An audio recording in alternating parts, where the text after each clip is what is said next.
अगली जिहड़ी खबर अपनी वो हैगी आ फ्लोरिडा ते टैक्सस बारे। तो उहदे विच बेसिकली ये आ कि इन्हां दोनों स्टेटां ने जिहड़े इमीग्रेंट्स आउंदे ने उन्हां दे उत्ते सख्ती जिहड़ी आ वो करनी शुरू कीती हुई आ। ते हुण जिहड़ी तां फ्लोरिडा स्टेट आ उहदे विच एक जिहड़ा हैगा वो कोर्टां ने भी एक्शन लिया होया।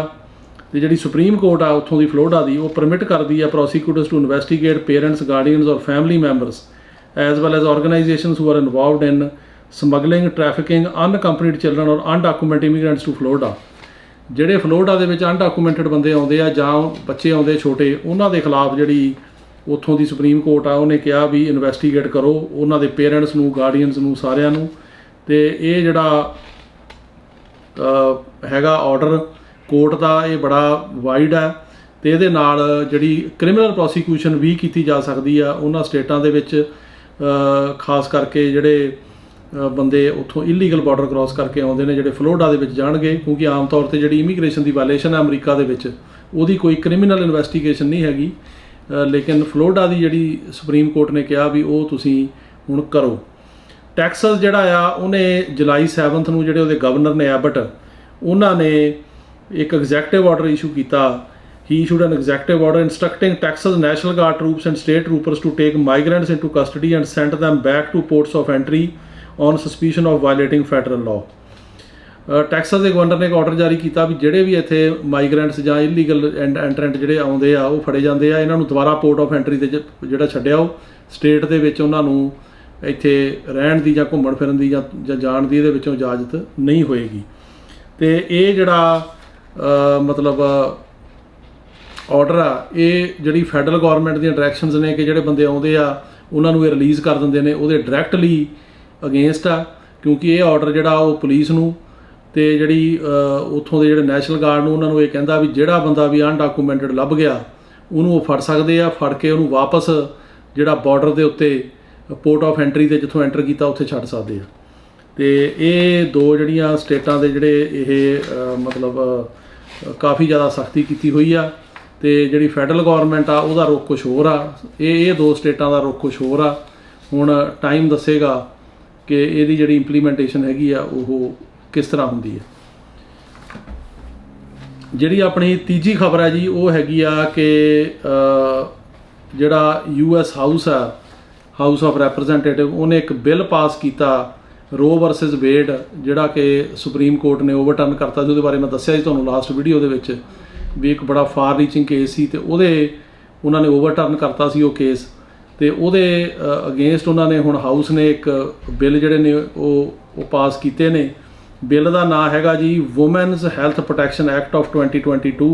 तो हाउस दे विचों पास हो गया 219 वोटां इहदे हक च पईयां, 210 इहदे खिलाफ पईयां। तो ये जिहड़ा बिल हैगा ਇਹ राइट टू अबॉर्शन करदा। ये बिल ये कहता भी अबॉर्शन का राइट होना चाहिए। तो जिहड़ियां स्टेट्स ने उन्होंने ये अबॉर्शन के उत्ते जिहड़ी लिमिट आ वो लाउण लई रोकदा आ। सो ये बिल जिहड़ा बेसिकली ये कहता भी अबॉर्शन का हक हैगा अमरीका दे विच लेडीज़ नूं, ते जिहड़ियां स्टेट्स ने वो इहदे उत्ते कोई रोक नहीं ला सकदियां। हुण ये बिल इस तों बाद जाना सैनट च, ते सैनट दे विच हुण इहदा पता नहीं की हशर होऊगा, क्योंकि सैनट दे विच जिहड़ी मेजोरिटी आ वो डैमोक्रेटिक पार्टी की इन्नी ज़्यादा नहीं हैगी। तो उत्थे जे फिलेबस्टर लग गया तो उहदे वास्ते 60 वोटां चाहीदियां ने। तो इन्ने रिपबलिकन सैनेटर जिहड़े आ वो मिलने औखे आ इस बिल लई, क्योंकि उन्हां दी पार्टी की जिहड़ी पोजीशन आ कुछ होर आ। वो जिहड़े अबॉर्शन राइट्स दे ने उहदे इन्ने ज़्यादा हक च नहीं हैगे जिन्ने कि डैमोक्रेटिक पार्टी के जिहड़े बंदे आ वो हक च आ। तो हाउस ने एक होर मेजर पास किया। तो उन्होंने कहा कि जिहड़ा वूमेन का राइट हैगा right to travel to obtain abortion ਉਹਦੇ ਵਿੱਚ भी कोई तंगी नहीं होनी चाहिए भी जे कोई वूमेन एक स्टेट तो दूजी स्टेट जाके अबॉर्शन कराउंदी है, जिवें एक स्टेट 'ਚ अबॉर्शन बैन आ तो वो स्टेट जाती है जिथे अबॉर्शन अलाउड आ, तो ਉਹਦੀ ਜਿਹੜੀ ट्रैवल आ ਉਹਦੇ ਉੱਤੇ कोई ਜਿਹੜੀ परेशानी नहीं होनी चाहिए। तो वो जिहड़ा बिल हैगा वो भी पास होया 223 वोटां ਦੇ हक 'ਚ पईयां, 205 खिलाफ। पर सैनट ਦੇ ਵਿੱਚ जाना हुण सैनट ਦੇ ਵਿੱਚ ये पता नहीं भी की ਇਹਦਾ ਜਿਹੜਾ हैगा वो हशर होएगा, क्योंकि जी रिपबलिकन पार्टी का रुख है वो इन्हां बिलों के खिलाफ है, क्योंकि वो अबॉर्शन के इशू के उत्ते ਜਿਹੜੀ ਸੁਪਰੀਮ ਕੋਰਟ ਆ ਉਹਦੇ ਜਿਹੜਾ ਫੈਸਲਾ ਆ ਉਹਨੇ ਜਿਹੜਾ ਰੋ ਵਰਸਸ ਵੇਡ ਓਵਰਟਰਨ ਕੀਤਾ ਆ ਤੇ ਉਹਦੇ ਹੱਕ 'ਚ ਨੇ ਤੇ ਜਿਹਦੇ 'ਚ ਕਿ ਸੁਪਰੀਮ ਕੋਰਟ ਨੇ ਬੇਸਿਕਲੀ ਇਹ ਕਿਹਾ ਸੀ ਕਿ ਅਬੋਰਸ਼ਨ ਦਾ ਕੋਈ ਰਾਈਟ ਨਹੀਂ ਹੈ। ਜਿਹੜਾ ਸਾਡਾ ਕੌਨਸਟੀਟਿਊਸ਼ਨ ਹੈ ਅਮਰੀਕਾ ਦਾ ਉਹ ਕੋਈ ਅਬੋਰਸ਼ਨ ਕਰਾਉਣ ਦਾ ਹੱਕ ਨਹੀਂ ਦਿੰਦਾ, ਉਹਦਾ ਕੋਈ ਰਾਈਟ ਨਹੀਂ ਹੈਗਾ। ਤੇ ਜਿਹੜੀ ਅਬੋਰਸ਼ਨ ਹੈ ਉਹ ਮਤਲਬ ਜਿਹੜੀਆਂ ਸਟੇਟਾਂ ਜੇ ਚਾਹੁਣ ਤਾਂ ਉਹਦੇ ਉੱਤੇ ਪਾਬੰਦੀ ਲਾ ਸਕਦੀਆਂ ਨੇ ਜਾਂ ਉਹਨੂੰ ਜਿਹੜਾ ਉਹ ਲਿਮਿਟ ਕਰ ਸਕਦੀਆਂ, ਉਹਦਾ ਕੋਈ ਹੱਕ ਨਹੀਂ। ਪਰ ਇਹ ਜਿਹੜਾ ਬਿੱਲ ਹੈ ਇਹ ਰਾਈਟ ਦਿੰਦਾ ਕਿ ਅਬੋਰਸ਼ਨ ਜਿਹੜਾ ਹੈਗਾ ਉਹ ਕਰਾਉਣਾ ਉਹ ਹੱਕ ਹੈ। ਤੇ ਇਹ ਹੁਣ ਹਾਊਸ ਨੇ ਤਾਂ ਪਾਸ ਕੀਤਾ, ਪਰ ਹਾਊਸ ਨੇ ਤਾਂ ਅੱਗੇ ਇਮੀਗ੍ਰੇਸ਼ਨ ਦੇ ਵੀ ਬੜੇ ਬਿੱਲ ਪਾਸ ਕੀਤੇ ਸੀ ਜਿਹੜੇ ਸੈਨੇਟ ਜਾ ਕੇ ਫਸ ਗਏ, ਉੱਥੇ ਕਿਸੇ ਪਾਸੇ ਨਹੀਂ ਲੱਗੇ।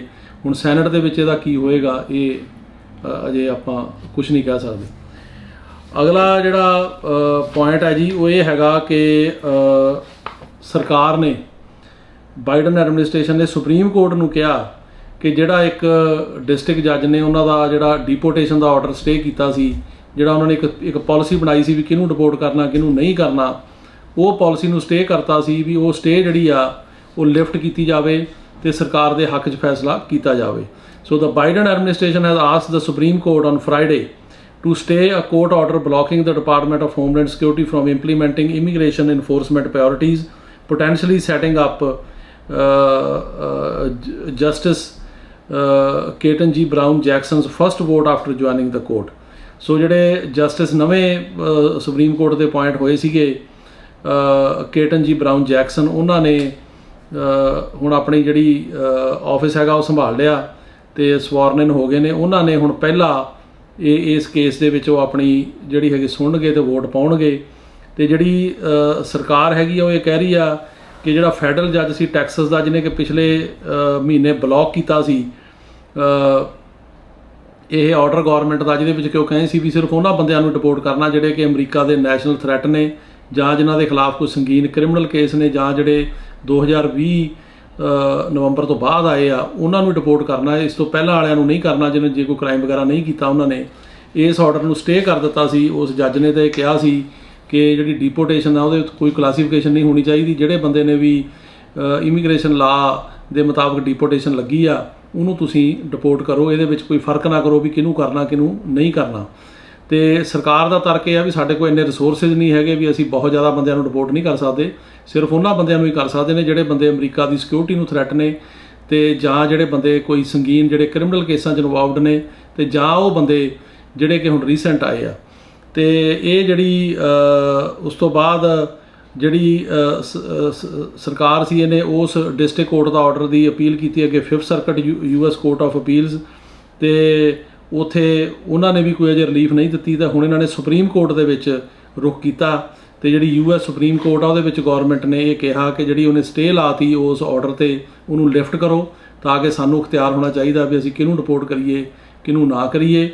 ਤੇ ਇੱਥੇ ਮੈਂ ਦੱਸਦਾ ਕਿ ਗਵਰਨਮੈਂਟ ਨੂੰ ਇੱਕ ਮੇਜਰ ਵਿਕਟਰੀ ਸੁਪਰੀਮ ਕੋਰਟ 'ਚ ਮਿਲੀ ਸੀਗੀ ਪਿਛਲੇ 2 ਵੀਕਾਂ ਦੇ ਵਿੱਚ ਕਿ ਜਿਹੜੀ ਰਿਮੇਨ ਇਨ ਮੈਕਸੀਕੋ ਪਾਲਿਸੀ ਆ ਉਹ ਸੁਪਰੀਮ ਕੋਰਟ ਨੇ ਸਰਕਾਰ ਦੇ ਹੱਕ 'ਚ ਰੂਲ ਕੀਤਾ ਸੀ ਵੀ ਗਵਰਨਮੈਂਟ ਦੀ ਮਰਜ਼ੀ ਆ ਕਿ ਉਹਨੂੰ ਇੰਪਲੀਮੈਂਟ ਕਰਨਾ ਕਿ ਨਹੀਂ ਕਰਨਾ। ਜੇ ਗਵਰਨਮੈਂਟ ਚਾਹੁੰਦੀ ਆ ਵੀ ਰਿਮੇਨ ਇਨ ਮੈਕਸੀਕੋ ਪਾਲਿਸੀ ਨੂੰ ਅਸੀਂ ਇੰਪਲੀਮੈਂਟ ਨਹੀਂ ਕਰਨਾ ਤਾਂ ਉਹਦੇ ਵਿੱਚ ਕੋਈ ਜਿਹੜੀ ਕੋਰਟ ਆ ਉਹ ਦਖਲਅੰਦਾਜ਼ੀ ਨਹੀਂ ਕਰ ਸਕਦੀ। ਸੋ ਜੇ ਗਵਰਨਮੈਂਟ ਉਸ ਪਾਲਿਸੀ ਨੂੰ ਐਂਡ ਕਰਨਾ ਚਾਹੁੰਦੀ ਆ ਤਾਂ ਉਹ ਕਰ ਸਕਦੀ ਆ। ਹੁਣ ਆ ਜਿਹੜੀ ਡਿਪੋਰਟੇਸ਼ਨ ਵਾਲੀ ਸਟੇ ਕੀਤਾ ਆਰਡਰ ਇਹ 'ਚ ਦੇਖਦੇ ਆ ਸੁਪਰੀਮ ਕੋਰਟ ਜਿਹੜੀ ਆ ਉਹ ਕੀ ਆਪਣਾ ਫੈਸਲਾ ਕਰਦੀ ਹੈ। ਅਗਲੀ ਜਿਹੜੀ ਖਬਰ ਹੈਗੀ ਆ ਜੀ ਉਹ ਹੈਗੀ ਆ ਵੀ ਜਿਹੜੇ US ਸੁਪਰੀਮ ਕੋਰਟ ਦੇ ਡਿਸੀਜਨ ਆਏ ਨੇ ਉਹਨਾਂ ਦੇ ਬਾਰੇ ਆਪਾਂ ਜਿਹੜੀ ਹੈਗੀ ਆ ਉਹ ਗੱਲ ਕਰਨੀ ਆ। ਤੇ US ਸੁਪਰੀਮ ਕੋਰਟ ਦੇ ਜਿਹੜੇ ਇਮੀਗ੍ਰੇਸ਼ਨ ਬਾਰੇ ਇੰਪੋਰਟੈਂਟ ਡਿਸੀਜਨ ਆਏ ਆ ਉਹ ਹੈਗੇ ਆ ਜੀ ਗਾਰਲੈਂਡ ਵਰਸਸ ਐਲਮੈਨ ਗੋਨਜ਼ਾਲੇਸ, ਦੂਜਾ ਹੈਗਾ ਜੌਨਸਨ ਵਰਸਸ ਅਰਟੀਗਾ ਮਾਰਟੀਨੇਜ਼।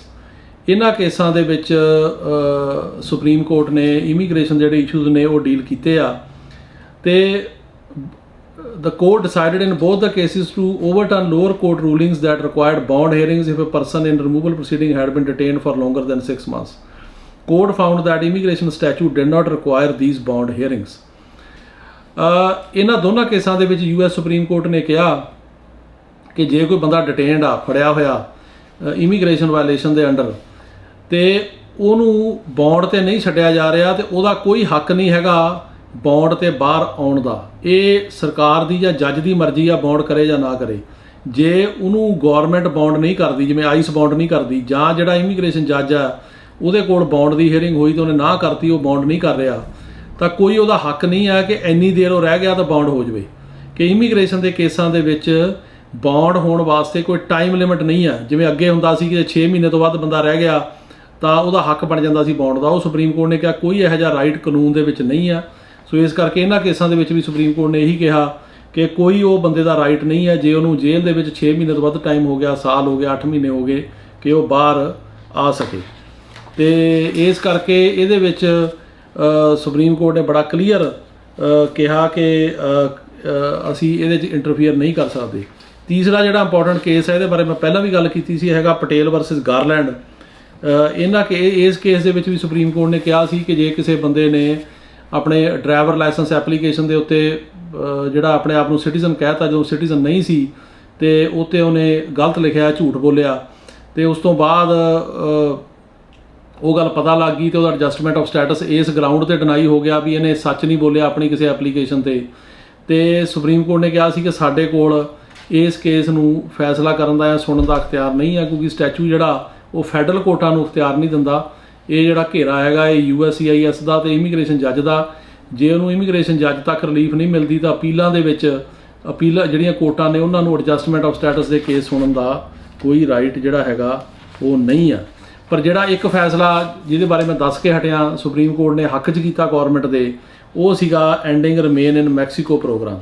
ਸੋ ਜਿਹੜਾ ਰਿਮੇਨ ਇਨ ਮੈਕਸੀਕੋ ਪ੍ਰੋਗਰਾਮ ਸੀ ਉਹ ਤੁਹਾਨੂੰ ਪਤਾ ਕਿ ਪਿਛਲੀ ਸਰਕਾਰ ਨੇ ਸ਼ੁਰੂ ਕੀਤਾ ਸੀਗਾ, ਤੇ ਉਹ 'ਚ ਇਹ ਸੀ ਕਿ ਟੈਕਸਸ ਦੇ ਜਿਹੜੇ ਬੰਦੇ ਨੇ ਜਾਂ ਜਿਹੜੇ ਐਰੀਜ਼ੋਨਾ ਤੋਂ ਆਉਂਦੇ ਆ ਬਾਰਡਰ, ਜਾਂ ਕੈਲੀਫੋਰਨੀਆ ਜਿਹੜੀਆਂ ਕਿ ਸਟੇਟਾਂ ਮੈਕਸੀਕੋ ਨਾਲ ਲੱਗਦੀਆਂ ਨੇ, ਉਹਨਾਂ ਨੂੰ ਉੱਥੇ ਐਂਟਰੀ ਦੇਣ ਦੀ ਬਜਾਏ ਮੈਕਸੀਕੋ ਦੇ ਵਿੱਚ ਹੀ ਰੱਖਿਆ ਜਾਵੇ ਤਾਂ ਉੱਥੇ ਕੇਸ ਲੜਨ, ਤੇ ਜੱਜ ਜਿਹੜਾ ਟੈਲੀ ਵੀਡੀਓ ਰਾਹੀਂ ਉਹਨਾਂ ਦੇ ਕੇਸ ਸੁਣੇ। ਪਰ ਉਹ ਐਕਸਪੈਰੀਮੈਂਟ ਬੜਾ ਫੇਲ ਹੋਇਆ, ਕਿਉਂਕਿ ਪਹਿਲੀ ਗੱਲ ਤਾਂ ਟੈਲੀ ਵੀਡੀਓ 'ਤੇ ਕਿਸੇ ਦਾ ਕੇਸ ਪਾਸ ਨਹੀਂ ਹੋਇਆ, 99% ਕੇਸ ਫੇਲ ਹੋਏ।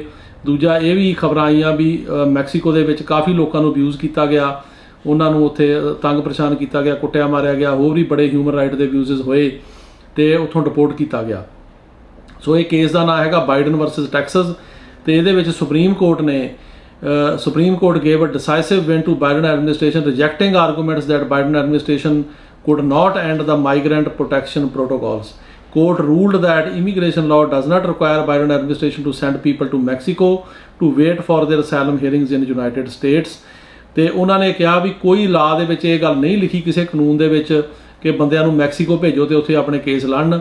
ਇਹ ਸਰਕਾਰ ਦਾ ਫੈਸਲਾ ਸੀ ਪਹਿਲੀ ਦਾ, ਤੇ ਜੇ ਨਵੀਂ ਸਰਕਾਰ ਉਹਨੂੰ ਓਵਰਟਰਨ ਕਰਦੀ ਆ ਤਾਂ ਇਹ 'ਚ ਕੋਈ ਵੀ ਲਾ ਦੀ ਵਾਇਲੇਸ਼ਨ ਨਹੀਂ ਹੈਗੀ, ਤੇ ਸਰਕਾਰ ਇਸ ਫੈਸਲੇ ਨੂੰ ਰਿਮੇਨ ਇਨ ਮੈਕਸੀਕੋ ਪਾਲਿਸੀ ਨੂੰ ਰੱਦ ਕਰ ਸਕਦੀ ਆ ਤੇ ਉਹਦੇ ਹੱਕ 'ਚ ਆ।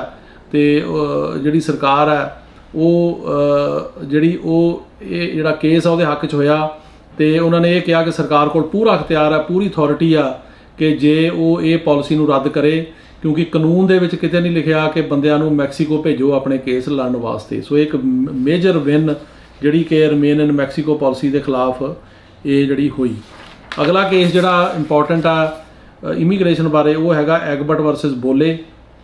ਇਹਦੇ ਵਿੱਚ ਸੁਪਰੀਮ ਕੋਰਟ ਨੇ ਕਿਹਾ ਸੀ ਕਿ ਜੇ ਕੋਈ ਬਾਰਡਰ ਪੈਟਰੋਲ ਏਜੰਟ ਕਿਸੇ ਦੇ ਘਰ ਆ ਗਿਆ US ਸਿਟੀਜ਼ਨ ਤੇ ਵਿਦਆਊਟ ਵਾਰੰਟ, ਤੇ ਉਹਨੇ ਕੇਸ ਕਰਤਾ ਸਿਵਲ ਰਾਈਟ ਦਾ, ਤੇ ਉਹਨਾਂ ਨੇ ਇਹ ਕਿਹਾ ਵੀ ਉਹਨੂੰ ਕੋਈ ਹੱਕ ਨਹੀਂ ਹੈ ਫੈਡਰਲ ਏਜੰਟ ਤੋਂ ਕੰਪਨਸੇਸ਼ਨ ਜਾਂ ਪੈਸੇ ਜਿਹੜੇ ਵਸੂਲਣ ਦਾ, ਕਿਉਂਕਿ ਜਿਹੜਾ ਫੈਡਰਲ ਏਜੰਟ ਸੀਗਾ ਉਹ ਆਪਣੀ ਡਿਊਟੀ ਕਰ ਰਿਹਾ ਸੀ ਜੋ ਉਹਨੂੰ ਡਿਊਟੀ ਲੱਗੀ ਆ ਸਰਕਾਰ ਵੱਲੋਂ, ਤੇ ਇਸ ਕਰਕੇ ਉਹਦੇ ਖਿਲਾਫ ਉਹ ਜਿਹੜਾ ਕੇਸ ਆ ਉਹ ਨਹੀਂ ਬਣਦਾ, ਕਿਉਂਕਿ ਨੈਸ਼ਨਲ ਸਿਕਿਉਰਿਟੀ ਕੰਸਰਨਸ ਇਹਦੇ ਵਿੱਚ ਇਨਵੋਲਵਡ ਨੇ। ਤੇ ਇਸ ਕਰਕੇ ਉਹਨਾਂ ਨੇ ਉਹ ਜਿਹੜਾ ਬਾਰਡਰ ਪੈਟਰੋਲ ਦਾ ਏਜੰਟ ਆ ਉਹਦੇ ਹੱਕ ਦੇ ਵਿੱਚ, ਉਹਦੇ ਫੇਵਰ ਦੇ ਵਿੱਚ ਇਹ ਰੂਲ ਕੀਤਾ ਸੀ। ਸੋ ਇਹ ਇੰਪੋਰਟੈਂਟ ਕੇਸ ਸੀਗੇ ਜਿਹੜੇ ਕਿ ਸੁਪਰੀਮ ਕੋਰਟ ਨੇ ਪਿਛਲੇ ਸਮੇਂ ਦੌਰਾਨ ਇਮੀਗ੍ਰੇਸ਼ਨ ਦੇ ਬਾਰੇ ਕੀਤੇ ਆ, ਤੇ ਇਹਦੇ ਬਾਰੇ ਆਪਾਂ ਡਿਸਕਸ ਕੀਤਾ। ਹੁਣ ਆਉਣ ਵਾਲੇ ਸਮੇਂ ਦੇ ਵਿੱਚ ਦੇਖਦੇ ਹਾਂ ਸੁਪਰੀਮ ਕੋਰਟ ਕੀ ਜਿਹੜੀ ਆ ਉਹ ਡਿਸਾਈਡ ਕਰਦੀ ਆ। ਤੇ ਅਗਲੀ ਜਿਹੜੀ ਆਪਣੀ ਹੁਣ ਕੈਟਾਗਰੀ ਹੈਗੀ ਆ ਜੀ ਸਵਾਲਾਂ ਦੇ ਜਵਾਬ ਦੇਣ ਦੀ, ਉਹ ਹੈਗੀ ਆ ਪੋਲੀਟੀਕਲ ਅਸਾਈਲਮ ਦੇ ਕੇਸਾਂ ਬਾਰੇ। ਸੋ ਆਪਾਂ ਹੁਣ ਅਸਾਈਲਮ ਦੇ ਕੇਸਾਂ ਦੇ ਜਿਹੜੇ ਸਵਾਲ ਨੇ ਉਹਦੇ ਜਵਾਬ ਦਿੰਦੇ ਆ ਜੀ। ਅਗਲਾ ਸਵਾਲ ਹੈ ਜੀ ਕਿ ਉਹ ਕਹਿ ਰਹੇ ਨੇ ਕਿ ਅਸਾਈਲਮ ਦੌਰਾਨ ਇੰਡੀਆ ਜਾਂ ਕਿਸੇ ਹੋਰ ਕੰਟਰੀ ਜਾ ਸਕਦਾ ਆ ਤੇ ਕਿ ਨਹੀਂ। ਜਿੰਨੀ ਦੇਰ ਕੇਸ ਪੈਂਡਿੰਗ ਆ ਉਨੀ ਦੇਰ ਨਹੀਂ ਜਾ ਸਕਦਾ। ਜੇ ਕੰਟਰੀ ਆਊਟ ਕਰੋਗੇ ਤਾਂ ਤੁਸੀਂ ਆਪਣੇ ਆਪ ਨੂੰ ਸੈਲਫ ਡਿਪੋਰਟ ਕਰ ਜਾਓਗੇ, ਤੁਸੀਂ ਅਮਰੀਕਾ ਦੇ ਵਿੱਚ ਕਿਤੇ ਵੀ ਰਹਿ ਸਕਦੇ ਹੋ। ਹੁਣ ਜਿਹੜਾ ਵਰਕ ਪਰਮਿਟ ਆ ਉਹ ਅਸੈਲਮ ਕਰਨ ਤੋਂ 180 ਦਿਨ ਬਾਅਦ ਤੁਸੀਂ ਅਪਲਾਈ ਕਰ ਸਕਦੇ ਹੋ ASAP ਦੀ ਮੈਂਬਰਸ਼ਿਪ ਲੈ ਕੇ। ਲੇਕਿਨ ਕੰਟਰੀ ਆਊਟ ਤੁਸੀਂ ਨਹੀਂ ਕਰ ਸਕਦੇ। ਜੇ ਅਸੈਲਮ ਪਾਸ ਹੋ ਜਾਂਦਾ ਉਦੋਂ ਬਾਅਦ ਟਰੈਵਲ ਡਾਕੂਮੈਂਟ ਲੈ ਕੇ ਜਾ ਸਕਦੇ ਹੋ। ਅਗਲਾ ਸਵਾਲ ਹੈ ਜੀ ਕਿ ਮੇਰਾ 5 ਸਾਲ ਦਾ ਕੈਨੇਡਾ ਤੋਂ ਬੈਨ ਹੋਇਆ ਸੀ ਸਟੂਡੈਂਟ ਵੀਜ਼ਾ, ਅਤੇ ਹੁਣ ਮੈਂ ਮੈਕਸੀਕੋ ਤੋਂ ਅਮਰੀਕਾ ਜੇ ਆਵਾਂ ਤਾਂ ਇਹ 'ਚ ਕੋਈ ਪ੍ਰੋਬਲਮ ਤਾਂ ਨਹੀਂ ਜੇ ਮੈਂ ਅਸੈਲਮ ਕਰਨਾ? ਪਹਿਲੀ ਗੱਲ ਤਾਂ ਇਹ ਹੈਗੀ ਆ ਵੀ ਮੈਂ ਇਹ 'ਚ ਰਿਕਮੈਂਡ ਨਹੀਂ ਕਰਦਾ ਜਿਹੜੇ ਮੈਕਸੀਕੋ ਦੇ ਰਾਹੀਂ ਆਉਂਦੇ ਆ, ਕਿਉਂਕਿ ਇਹ ਗੈਰ ਕਾਨੂੰਨੀ ਆ, ਇਹ ਰਸਤਾ ਗਲਤ ਆ, ਅਤੇ ਨਾਲ ਦੀ ਨਾਲ ਤੁਹਾਡੀ ਜਾਨ ਨੂੰ ਵੀ ਖਤਰਾ ਹੋ ਸਕਦਾ। ਸੋ ਇਸ ਕਰਕੇ ਮੈਂ ਇਸ ਗੱਲ ਦੇ ਜਿਹੜੀ ਆ ਉਹ ਪ੍ਰੋੜਤਾ ਨਹੀਂ ਕਰਦਾ, ਇਸ ਗੱਲ ਦੇ ਹੱਕ 'ਚ ਨਹੀਂ ਆ ਕਿ ਜਿਹੜੇ ਮੈਕਸੀਕੋ ਦੇ ਰਾਹੀਂ ਆ ਕੇ ਇੱਥੇ ਅਸੈਲਮ ਲਾਉਂਦੇ ਆ। ਸੋ ਦੂਜੀ ਗੱਲ ਇਹ ਆ ਕਿ ਜੇ ਕੋਈ ਬੰਦਾ ਆਉਂਦਾ ਹੀ ਆ ਅਤੇ ਉਹਦੀਆਂ ਜਿਹੜੀਆਂ ਆਪਸ਼ਨਸ ਕੀ ਨੇ ਜਾਂ ਉਹਦੇ ਲੀਗਲ ਉਹਦੇ ਕੋਲ ਕੀ ਜਿਹੜੀਆਂ ਹੈਗੀਆਂ ਰਾਈਟਸ ਹੈਗੇ ਨੇ ਉਹਦੇ ਬਾਰੇ ਮੈਂ ਦੱਸ ਸਕਦਾ। ਅਤੇ ਪਹਿਲਾਂ ਤਾਂ ਇਹ ਹੈਗਾ ਕਿ ਅਸੈਲਮ ਤਾਂ ਲਾਇਓ ਜੇ ਅਸੈਲਮ ਦੇ ਗਰਾਊਂਡ 'ਚ ਆਉਂਗੇ। ਕੋਈ ਅਸੈਲਮ ਦੇ 5 ਗਰਾਊਂਡ ਹੁੰਦੇ ਨੇ, ਉਹਨਾਂ ਗਰਾਊਂਡ ਦੇ ਵਿੱਚ ਤੁਹਾਡਾ ਕੇਸ ਆਇਆ ਫਿਰ ਲਾਓ। ਜੇ ਤੁਹਾਡਾ ਉਹਨਾਂ 5 ਗਰਾਊਂਡਾਂ 'ਚ ਕੇਸ ਹੈਗਾ, ਤੁਹਾਨੂੰ ਪਾਸਟ ਪਰਸੀਕਿਊਸ਼ਨ ਹੋਈ ਆ, ਫਿਊਚਰ ਪਰਸੀਕਿਊਸ਼ਨ ਦਾ ਜਿਹੜਾ ਡਰ ਆ, ਅਤੇ ਤੁਹਾਡੇ ਕੋਲ ਡਾਕੂਮੈਂਟੇਸ਼ਨ ਵੀ ਹੈਗੀ ਆ, ਤਾਂ ਤੁਸੀਂ ਆ ਕੇ ਅਸੈਲਮ ਲਾ ਸਕਦੇ ਹੋ। ਉਹਦਾ ਇਹ ਗੱਲ ਦਾ ਫਰਕ ਨਹੀਂ ਪੈਂਦਾ ਵੀ ਤੁਸੀਂ ਕਿਹੜੇ ਕੰਟਰੀ 'ਚੋਂ ਬੈਨ ਹੋਏ ਆ। ਸਿਰਫ ਇਹ ਆ ਕਿ ਜੇ ਤੁਹਾਡੇ ਕੋਲ ਕਿਸੇ ਹੋਰ ਕੰਟਰੀ ਦੀ ਸਿਟੀਜ਼ਨਸ਼ਿਪ ਜਾਂ PR ਹੈਗੀ ਆ ਤਾਂ ਉੱਥੇ ਰੀਸੈਟਲਮੈਂਟ ਬਾਰ ਜਿਹੜਾ ਲੱਗ ਸਕਦਾ। ਪਰ ਜੇ ਤੁਸੀਂ ਕਿਸੇ ਹੋਰ ਕੰਟਰੀ ਦੇ ਵਿੱਚੋਂ ਆਏ ਹੋ ਪਰ ਤੁਸੀਂ ਉੱਥੇ ਉਸ ਕੰਟਰੀ ਦੇ ਵਿੱਚ ਪੱਕੇ ਨਹੀਂ ਹੈਗੇ ਜਾਂ ਤੁਹਾਡੇ ਕੋਲ ਉੱਥੋਂ ਦੀ PR ਜਾਂ ਸਿਟੀਜ਼ਨਸ਼ਿਪ ਨਹੀਂ ਹੈਗੀ, ਤੁਸੀਂ ਅਸੈਲਮ ਲਾ ਸਕਦੇ ਹੋ। ਉਹਨਾਂ ਨੂੰ ਦੱਸੋ ਆ ਕੇ ਕਿ ਫਲਾਣੀ ਕੰਟਰੀ ਅਸੀਂ ਗਏ ਸੀ, ਉੱਥੇ ਆਹ ਹੋਇਆ ਸਾਡੇ ਨਾਲ, ਉਹ ਦੱਸ ਕੇ ਤੁਸੀਂ ਐਂਟਰ ਜਿਹੜਾ ਹੈਗਾ ਉਹ ਕਰਕੇ ਅਸੈਲਮ ਲਾ ਸਕਦੇ ਹੋ। ਬਟ ਅਗੇਨ ਅਸੈਲਮ ਦੇ 5 ਗਰਾਊਂਡ ਹੁੰਦੇ ਆ, ਉਹਨਾਂ ਗਰਾਊਂਡਾਂ ਦੇ ਵਿੱਚ ਤੁਹਾਡਾ ਕੇਸ ਜਿਹੜਾ ਉਹ ਹੋਣਾ ਚਾਹੀਦਾ। ਅਗਲਾ ਸਵਾਲ ਹੈ ਜੀ ਕਿ ਤੁਸੀਂ ਇਹ ਦੱਸੋ ਕਿ ਸਾਡਾ ਜਿਹੜਾ ਅਸੈਲਮ ਦਾ ਕੇਸ ਹੈ ਇਹਦੇ ਵਿੱਚ ਸਾਡੇ ਕੋਲ ਸਾਰੀ ਡਾਕੂਮੈਂਟੇਸ਼ਨ ਹੈਗੀ ਆ, ਸਾਡਾ ਕੇਸ ਆਲਰੇਡੀ ਇੱਥੇ ਫਾਈਲ ਹੋਇਆ ਪਰ ਇੰਟਰਵਿਊ ਡੇਟ ਨਹੀਂ ਆ ਰਹੀ। ਅਸੈਲਮ ਦੀ ਇੰਟਰਵਿਊ ਡੇਟਾਂ ਉਹ ਨਹੀਂ ਦੇ ਰਹੇ। ਪਿੱਛੇ ਕਿਹਾ ਸੀ ਉਹਨਾਂ ਨੇ ਅਸੈਲਮ ਆਫਿਸਾਂ ਦੇ ਵਿੱਚ ਤੁਸੀਂ ਲੈਣ ਲਈ ਕਹਿ ਸਕਦੇ ਹੋ, ਪਰ ਅਸੀਂ ਕਰਕੇ ਦੇਖੀ ਆ ਕਾਫੀ ਟਰਾਈ। ਸੋ ਇੰਟਰਵਿਊ ਡੇਟਾਂ ਅਜੇ ਫਿਲਹਾਲ ਨਹੀਂ ਆ ਰਹੀਆਂ, ਅਤੇ ਜਿਹਨੂੰ ਦੇ ਰਹੇ ਆ ਉਹ ਆਪਣੇ ਆਪ ਹੀ ਦੇ ਰਹੇ ਆ, ਪਰ ਕਹਿਣ 'ਤੇ ਡੇਟਾਂ ਅਜੇ ਨਹੀਂ ਦੇ ਰਹੇ। ਪਿੱਛੇ ਦਿੰਦੇ ਰਹੇ ਆ ਪਰ ਹੁਣ ਕਿਸੇ ਕਾਰਨ ਕਰਕੇ, ਖਾਸ ਕਰਕੇ ਜਿਹੜਾ ਸੈਨ ਫਰਾਂਸਿਸਕੋ ਅਸੈਲਮ ਆਫਿਸ ਹੈ ਜਾਂ ਨਿਊਯਾਰਕ, ਉਹਨਾਂ ਨੇ ਇੰਟਰਵਿਊਜ਼ ਦੇ ਜਿਹੜੀਆਂ ਡੇਟਾਂ ਨੇ ਉਹ ਅਜੇ ਨਹੀਂ ਦੇ ਰਹੇ ਹੋ। ਅਗਲਾ ਸਵਾਲ ਹੈ ਜੀ ਕਿ ਇਹ ਦੱਸੋ ਕਿ ਜੇ ਅਸੈਲਮ ਦੀ ਫਾਈਨਲ ਡੇਟ ਪੋਸਟਪੋਨ ਹੋ ਜਾਵੇ ਤਾਂ ਕਿੰਨੀ ਡੇਟ ਤੱਕ ਮਿਲਦੀ ਹੈ? ਇਹ ਡਿਪੈਂਡ ਕਰਦਾ ਹੈ ਜੂਰਿਸਡਿਕਸ਼ਨ ਦੇ ਉੱਤੇ। ਕਈ ਜਿਹੜੀਆਂ ਜਗ੍ਹਾ ਨੇ ਉਹਦਾ ਡੇਟਾ ਸਿੱਧੀਆਂ ਅੱਗੇ ਦੇ ਦਿੰਦੇ ਨੇ, ਜਿਵੇਂ ਸੈਨ ਫਰਾਂਸਿਸਕੋ ਜਿਹੜੀ ਕੋਰਟ ਆ ਉਹ ਡੇਟ ਜੇ ਪੋਸਟਪੋਨ ਕਰੂਗੀ ਤਾਂ ਆਪਣੇ ਆਪ ਹੀ ਡੇਟ ਦੇ ਦੇਗੀ ਤੁਹਾਨੂੰ ਕਿ ਜੀ ਤੁਹਾਡੀ ਡੇਟ ਜੇ ਹੁਣ 2022 ਸੀਗੀ ਪੋਸਟਪੋਨ ਹੋ ਗਈ ਤਾਂ 25 ਜਾਊਗੀ ਜਾਂ 24 ਜਾਊ ਜਾਂ 26 ਜਾਊਗੀ। ਲੇਕਿਨ ਕਈ ਸਟੇਟਾਂ ਇੱਦਾਂ ਦੀਆਂ ਹੈਗੀਆਂ ਜਿੱਥੇ ਕੋਰਟਾਂ ਜਿਹੜੀਆਂ ਖਾਸ ਕਰਕੇ ਨਿਊਯਾਰਕ ਆ, ਉੱਥੇ ਉਹ ਡੇਟਾ ਨਹੀਂ ਇੱਦਾਂ ਦਿੰਦੀਆਂ, ਉਹ ਅਜੇ ਹੋਲਡ 'ਤੇ ਪਾ ਦਿੰਦੀਆਂ ਕਿ ਜੋ ਡੇਟ ਅਵੇਲੇਬਲ ਹੋਊਗੀ ਤਾਂ ਡੇਟ ਦੇਣਗੇ। ਸੋ ਇਹਦੇ ਬਾਰੇ ਕਦੋਂ ਡੇਟ ਮਿਲੇਗੀ ਤੁਹਾਨੂੰ ਕੁਝ ਨਹੀਂ ਕਿਹਾ ਜਾ ਸਕਦਾ, ਲੇਕਿਨ ਤੁਹਾਡਾ ਵਕੀਲ ਜਿਹੜਾ ਪਤਾ ਉਹਨਾਂ ਤੋਂ ਕਰ ਸਕਦਾ, ਅਤੇ ਤੁਸੀਂ ਅਰਲੀ ਡੇਟ ਲੈਣ ਬਾਰੇ ਵੀ ਉਹਨਾਂ ਨੂੰ ਜਿਹੜੀ ਮੋਸ਼ਨ ਟੂ ਐਡਵਾਂਸ ਕਰ ਸਕਦੇ ਹੋ, ਰਿਕੁਐਸਟ ਪਾ ਸਕਦੇ ਹੋ। ਪਰ ਆਪਾਂ ਇਹਦੇ 'ਚ ਫੋਰ ਸ਼ੋਰਟੀ ਨਹੀਂ ਕਹਿ ਸਕਦੇ ਕਿੰਨਾ ਟਾਈਮ ਲੱਗੇਗਾ। ਅਗਲਾ ਸਵਾਲ ਹੈ ਜੀ ਕਿ ਇਹ ਦੱਸੋ ਕਿ ਜਿਹੜਾ B1 B2 'ਤੇ ਬੰਦਾ ਆਉਂਦਾ ਉਹ ਅਸੈਲਮ ਕਰ ਸਕਦਾ? ਹਾਂਜੀ, ਅਸੈਲਮ ਕੋਈ ਵੀ ਕਰ ਸਕਦਾ, ਪਰ ਉਹਦਾ ਕੇਸ ਜਿਹੜੇ ਅਸੈਲਮ ਦੇ 5 ਗਰਾਊਂਡ ਆ ਉਹਨਾਂ 'ਚ ਆਉਣਾ ਚਾਹੀਦਾ। ਜੇ 5 ਗਰਾਊਂਡਾਂ ਦੇ ਵਿੱਚ ਆਉਂਦਾ ਤਾਂ ਉਹ ਜ਼ਰੂਰ ਕਰ ਸਕਦਾ, ਅਤੇ ਬਾਕੀ ਉਹਦੇ ਨਾਲ ਉਹਨੂੰ ਇਹ ਵੀ ਸ਼ੋਅ ਕਰਨਾ ਪੈਣਾ ਕਿ ਪਹਿਲਾਂ ਪਰਸੀਕਿਊਸ਼ਨ ਹੋਈ ਹੈ, ਫਿਊਚਰ ਪਰਸੀਕਿਊਸ਼ਨ ਦਾ ਵੀ ਡਰ ਆ, ਉਹ ਜੇ ਆਪਣੀ ਕੰਟਰੀ ਜਾ ਕੇ ਰਹੇਗਾ ਤਾਂ ਉਹਨੂੰ ਖਤਰਾ ਹੋ ਸਕਦਾ, ਅਤੇ ਉਹ ਕੇਸ ਇਹ ਕਰ ਸਕਦਾ। ਇੱਕ ਹੋਰ ਸਵਾਲ ਹੈ ਜਿਹਦੇ ਨਾਲ ਹੀ ਉਹ ਕਹਿੰਦੇ ਨੇ ਕਿ B1 B2 ਦੀਆਂ ਅਪਾਇੰਟਮੈਂਟਾਂ ਕਦੋਂ ਸਟਾਰਟ ਹੋਣਗੀਆਂ? ਵਾਕਈ ਜਿਹੜੀਆਂ B1 B2 ਵੀਜ਼ੇ ਦੀਆਂ ਅਪਾਇੰਟਮੈਂਟਾਂ ਬਹੁਤ ਔਖੀ ਮਿਲਦੀ ਆ, ਅਤੇ ਅਜੇ ਤੱਕ ਉਹਨਾਂ ਦਾ ਜਿਹੜਾ ਉਹ ਪਹਿਲਾਂ ਜਿਵੇਂ ਹੁੰਦਾ ਸੀ ਉਹ ਗੱਲ ਨਹੀਂ ਹੈਗੀ ਵੀ ਛੇਤੀ ਅਪਾਇੰਟਮੈਂਟ ਮਿਲ ਜਾਂਦੀ। ਇਹਦੇ ਬਾਰੇ ਕੁਝ ਨਹੀਂ ਕਹਿ ਸਕਦੇ ਕਦੋਂ ਸ਼ੁਰੂ ਹੋਣਗੀਆਂ, ਕਿੰਨਾ ਟਾਈਮ ਲੱਗੂਗਾ, ਇਹਦੇ ਬਾਰੇ ਕੋਈ ਪ੍ਰੈਡਿਕਸ਼ਨ ਜਿਹੜੀ ਆ ਉਹ ਨਹੀਂ ਕੀਤੀ ਜਾ ਸਕਦੀ। ਅਗਲਾ ਸਵਾਲ ਹੈ ਜੀ ਕਿ ਮੈਂ ਜੀ ਆਪਣੀ ਗਰਲਫ੍ਰੈਂਡ ਦੇ ਨਾਲ ਕੋਰਟ ਮੈਰਿਜ ਕੀਤੀ ਆ, ਅਤੇ ਮੈਂ ਇਲੀਗਲ ਐਂਟਰੀ ਕਰਕੇ ਇੱਥੇ ਅਮਰੀਕਾ ਆਇਆ, ਅਤੇ ਮੇਰੀ ਗਰਲਫ੍ਰੈਂਡ ਦੀ ਫੈਮਿਲੀ ਨੇ ਕਾਫੀ ਅਟੈਕ ਕਰਾਏ ਨੇ, ਕੀ ਸਾਡਾ ਅਸੈਲਮ ਦਾ ਕੇਸ ਅਪਰੂਵ ਹੋ ਜੂ? ਦੇਖੋ, ਇਹ ਤਾਂ ਹੁਣ ਤੁਹਾਡੀ ਪੂਰੀ ਜਿਹੜੀ ਸਿਚੁਏਸ਼ਨ ਸਮਝ ਕੇ ਹੀ ਦੱਸ ਸਕਦੇ ਕੀ ਆ, ਕਿਉਂਕਿ ਅਸੈਲਮ ਦੇ 5 ਗਰਾਊਂਡ ਨੇ, ਉਹਨਾਂ ਗਰਾਊਂਡਸ ਦੇ ਵਿੱਚ ਜੇ ਤੁਹਾਡਾ ਕੇਸ ਆਉਂਦਾ ਤਾਂ ਫਿਰ ਕੇਸ 'ਤੇ ਤੁਹਾਡੇ ਕੋਲ ਉਹਦੇ ਨਾਲ ਸੰਬੰਧਿਤ ਡਾਕੂਮੈਂਟੇਸ਼ਨ ਹੈਗੀ ਆ, ਅਤੇ ਤੁਸੀਂ ਤੁਹਾਡੀ ਇੰਟਰਵਿਊ ਕਿੱਦਾਂ ਦੀ ਹੁੰਦੀ ਹੈ, ਸਾਰੀਆਂ ਗੱਲਾਂ ਕਾਊਂਟ ਕਰਦੀਆਂ ਨੇ। ਇੰਨੀ ਕੁ ਗੱਲ 'ਤੇ ਨਹੀਂ ਕੁਛ ਆਪਾਂ ਕਹਿ ਸਕਦੇ, ਤੁਹਾਡਾ ਪੂਰੀ ਸਿਚੁਏਸ਼ਨ ਸਮਝ ਕੇ ਪੂਰਾ ਤੁਹਾਡੇ ਨਾਲ ਕੀ ਹੋਇਆ ਉਹ ਦੇਖ ਕੇ ਹੀ ਜਿਹੜਾ ਉਹ ਆਪਾਂ ਦੱਸ ਸਕਦੇ ਹਾਂ ਕਿ ਇਹ ਕੇਸ ਕੀ ਅਸੈਲਮ ਦੇ ਗਰਾਊਂਡਾਂ ਦੇ ਵਿੱਚ ਆਉਂਦਾ ਕਿ ਨਹੀਂ ਆਉਂਦਾ। ਅਗਲਾ ਸਵਾਲ ਹੈ ਜੀ ਕਿ ਇਹ ਦੱਸੋ ਕਿ USA 'ਚ ਜਿਹੜੇ ਅਸੈਲਮ ਦੇ ਕੇਸ ਨੇ ਉਹ ਲਾਉਣ ਵਾਸਤੇ ਬਿਆਨ ਕਿੱਦਾਂ ਦੇ ਹੋਣੇ ਚਾਹੀਦੇ। ਦੇਖੋ ਜੀ, ਇਹ ਤਾਂ ਬਿਆਨ ਤਾਂ ਜਿਹੜੇ ਬੇਸਿਕਲੀ ਤੁਹਾਡੇ ਜਿਹੜੇ ਅਸਾਈਲਮ ਦੇ 5 ਗਰਾਊਂਡ ਆ ਉਹਨਾਂ ਦੇ ਵਿੱਚ ਆਉਣੇ ਚਾਹੀਦੇ ਆ, ਪ੍ਰੋਸੀਕਿਊਸ਼ਨ ਹੋਣੀ ਚਾਹੀਦੀ ਆ। ਪਰ ਫਿਰ ਜੇ ਤੁਹਾਡੇ ਨਾਲ ਕੁਝ ਹੋਇਆ, ਤੁਹਾਡਾ ਕੇਸ ਸੱਚਾ, ਤਾਂ ਹੀ ਅਸਾਈਲਮ ਦਾ ਕਰੋ। ਐਵੇਂ ਅਸਾਈਲਮ ਲਾਉਣ ਵਾਸਤੇ ਜਾਂ ਵਰਕ ਪਰਮਿਟ ਲਾਉਣ ਲਈ ਅਸਾਈਲਮ ਨਾ ਕਰੋ, ਕਿਉਂਕਿ ਅਸਾਈਲਮ ਦੇ ਜਿਹੜੇ ਗਰਾਊਂਡ ਨੇ ਉਹ ਬੜੇ ਵੈਲ ਡਿਫਾਈਨਡ ਨੇ, ਉੱਤੇ ਬੜਾ ਲੰਬਾ ਚੌੜਾ ਕੇਸ ਲਾਓ ਆ। ਅਤੇ ਉਹ ਜਿਹੜੇ ਗਰਾਊਂਡਾਂ ਦੇ ਵਿੱਚ ਜੇ ਕੇਸ ਆਉਂਦਾ ਤਾਂ ਫੇਰ ਹੀ ਕਰੋ, ਅਤੇ ਉਹ ਗਰਾਊਂਡਾਂ 'ਚ ਜੇ ਕੇਸ ਤੁਹਾਡਾ ਜਿਹੜਾ ਉਹ ਹੁੰਦਾ ਤਾਂ ਫਿਰ ਤੁਸੀਂ ਜ਼ਰੂਰ ਕਰ ਸਕਦੇ ਹੋ। ਅਤੇ ਅਗਲਾ ਸਵਾਲ ਹੈ ਜੀ ਕਿ 18 ਸਾਲ ਤੋਂ ਜਿਹੜੇ ਛੋਟੇ ਬੱਚੇ ਨੇ ਜਾਂ ਜਿਹੜੇ 18 ਸਾਲ ਦੇ ਨੂੰ ਕੈਂਪ 'ਚੋਂ ਐਂਟਰੀ ਮਿਲ ਰਹੀ ਆ, ਜਿਹੜੇ ਆਉਂਦੇ ਆ ਜੀ ਉਹਨਾਂ ਨੂੰ ਐਂਟਰੀ ਮਿਲਦੀ ਆ। ਜਿਹੜੇ 18 ਤੋਂ ਲੈ ਕੇ ਕਈ ਤਾਂ ਫੈਮਲੀਆਂ ਨਾਲ ਹੀ ਆਉਂਦੇ, ਛੋਟੇ ਬੱਚੇ ਹੁੰਦੇ, ਹਸਬੈਂਡ ਵਾਈਫ ਹੁੰਦੇ, ਉਹਨਾਂ ਨੂੰ ਐਂਟਰੀ ਦੇ ਦਿੰਦੇ 72 ਘੰਟੇ 'ਚ। ਜਿਹੜੇ 18 ਸਾਲ ਤੋਂ ਘੱਟ ਨੇ ਉਹਨਾਂ ਨੂੰ ਵੀ ਐਂਟਰੀ ਮਿਲ ਜਾਂਦੀ ਆ, ਜ਼ਿਆਦਾ ਸਵਾਲ ਜਵਾਬ ਨਹੀਂ ਹੁੰਦੇ। ਜਿਹੜੇ 18 ਸਾਲ ਤੋਂ ਉੱਪਰਲੀ ਉਮਰ ਦੇ ਕੈਂਪਾਂ 'ਚ ਆਉਂਦੇ ਆ ਉਹਨਾਂ ਨੂੰ ਇਹ ਅੱਜ ਕੱਲ੍ਹ ਡਿਟੈਂਸ਼ਨ ਸੈਂਟਰਾਂ 'ਚ ਲੈ ਜਾਂਦੇ ਆ, ਅਤੇ ਉੱਥੇ ਇਹ ਬੌਂਡ ਹੁੰਦਾ ਜਾਂ ਆਈਸ ਜਿਹੜੀ ਆ ਉਹ ਛੱਡ ਦਿੰਦੀ ਆ। ਅਗਲਾ ਸਵਾਲ ਹੈ ਜੀ ਕਿ ਇਹ ਦੱਸੋ ਕਿ ਤੁਹਾਡੇ ਦਫ਼ਤਰਾਂ ਦੇ ਫ਼ੋਨ ਨੰਬਰ ਕੀ ਨੇ। ਸਾਡਾ ਜੀ ਜਿਹੜਾ ਨਿਊਯਾਰਕ ਆਫਿਸ ਉਹਦਾ ਨੰਬਰ ਹੈ 7185338444, ਫਰੀਮੌਂਟ ਦਾ ਨੰਬਰ ਹੈ 5106576444, ਅਤੇ ਜਿਹੜੇ ਸਾਡਾ ਫ੍ਰਿਜ਼ਨੋ ਦਾ ਨੰਬਰ ਹੈ 5595715511, ਅਤੇ ਤੁਸੀਂ ਇਹਨਾਂ 'ਤੇ ਜਿਹੜਾ ਹੈਗਾ ਉਹ ਸਾਨੂੰ ਕੰਟੈਕਟ ਕਰ ਸਕਦੇ ਹੋ। ਅਤੇ ਬਾਕੀ ਆਹ ਨੰਬਰ ਹੈਗਾ 9179154142, ਇਹ 'ਤੇ ਤੁਸੀਂ ਸਾਡੇ ਨਾਲ ਕੰਟੈਕਟ ਕਰ ਸਕਦੇ ਹੈਗੇ। ਅਤੇ ਅਗਲਾ ਸਵਾਲ ਹੈ ਜੀ ਕਿ ਅਸਾਈਲਮ ਦਾ ਜਿਹੜਾ ਵਰਕ ਪਰਮਿਟ ਆ ਉਹ ਬੰਦਾ ਬੌਂਡ ਭਰ ਸਕਦਾ।